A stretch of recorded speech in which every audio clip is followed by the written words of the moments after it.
place around 1917. Israel and Rachel Datlovitsky, Benjamin's mother and father, come to America. In their late 50s, and unable to speak the language or support themselves, they accept help from Benjamin and his wife, Sarah. Israel adapts, but Rachel never feels at home in her home. Benjamin speaks. Sarah, do we have enough money saved to send for my parents? You want to bring Israel and Rachel here? Do they want to come? It's not a question, Sarah. They need to come. Do we have enough? Of course, Benjamin, we have enough. And if we don't, we'll get enough. My parents, Israel and Rachel, were the first people we brought over, and they lived with us. They had their own bedroom and bathroom, but they shared the living quarters with Sarah and me and our 3 children. Living with Rachel was not easy. I tolerated her, but just barely. I hadn't forgotten Rachel's intolerance when the matchmaker proposed a match between Benjamin and me.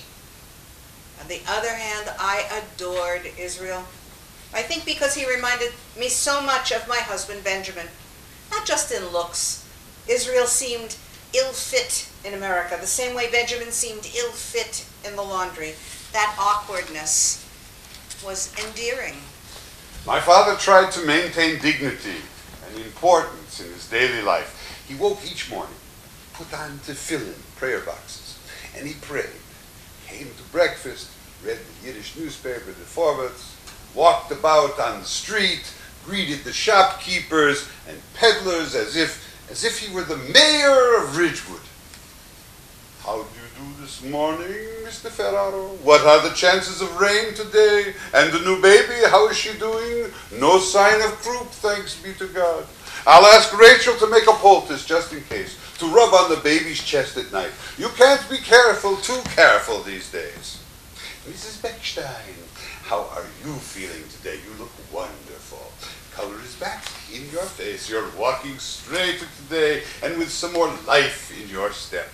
You're on your way back to health. Mazel tov. Rachel, on the other hand, was Rachel.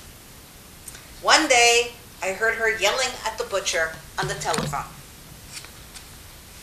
Mr. Bronstein, the chicken you sold us 2 days ago was old and tough.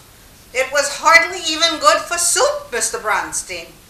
Next week, make sure the chicken is fresh killed. After Rachel hung up, Sarah asked her why she had complained to the butcher. Schwieger, the chicken wasn't old and tough. It was delicious. Even you said so yourself last night.